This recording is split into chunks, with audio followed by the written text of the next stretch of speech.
عند سطح البحر عند ظهور السفينة واقترابها لا نشاهد أولا إلا الصاري، وبعد ذلك مقدمة السفينة أو أعلاها، ومن ثم تظهر السفينة. عندما تكون على شاطئ البحر فتشاهد أنت من بعد، لكن أي بعد منهم؟ البعد الوضوحي. فالبعد التلاشي لا ترى فيه شيء، وإنما بعدين لما تتقرب السفينة شيئا فشيء نحو الشاطئ أو المرسى فتشاهد من عندها ما ارتفع منها.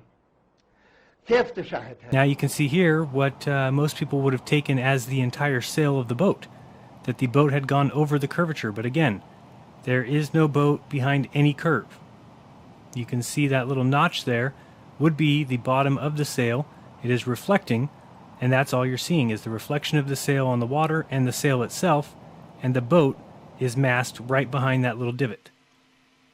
It's camouflaged. Again, the blue waves are water.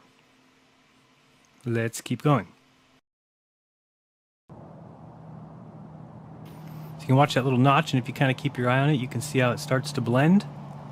And now we've got what people think is a sail, but that's not the sail of the boat.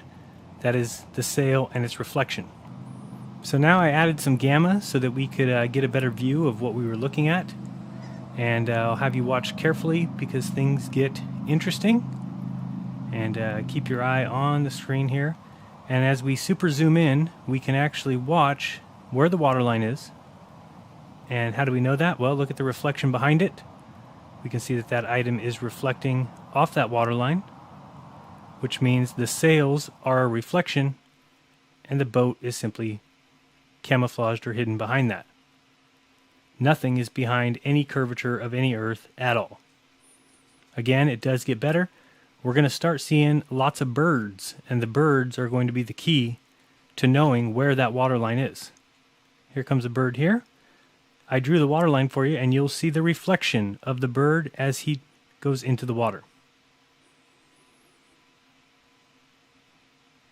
Start to keep an eye on these birds. You're going to see them left and right. Here comes another one. Did you see that one? Leaving on the right-hand side. Rewind it if you need to.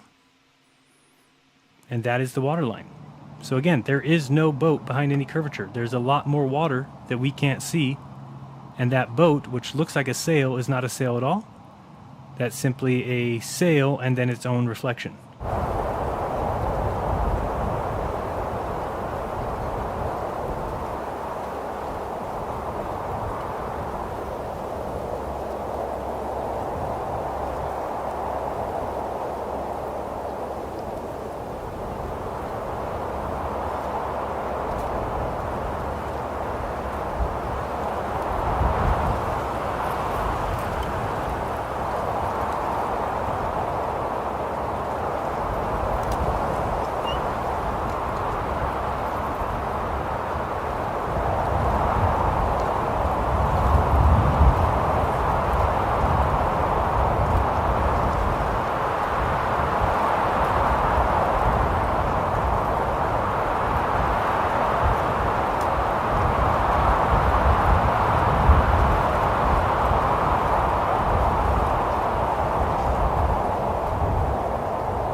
right at that line, you will see clearly the waves of water as they run by the boat, and you can see the reflection of the left sail in the water. That's not the boat, that is a reflection. Just like in this image here of the sunset, that is not the sun melting into the water, that is the actual water. Kind of reminds you of this image here, this gentleman walking on a mirage street, and obviously the bottom of his body has been eaten up. And that is what's happening on the ocean when we look at boats. The bottom of the boat has been eaten up. Here you can look underneath that right sail. There's nothing there, whereas the actual boat, which I superimposed, had different sections of the boat there.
If you are 6 feet tall and you stand at the shore of the ocean or on a flat desert plain, the horizon is about 3 miles away.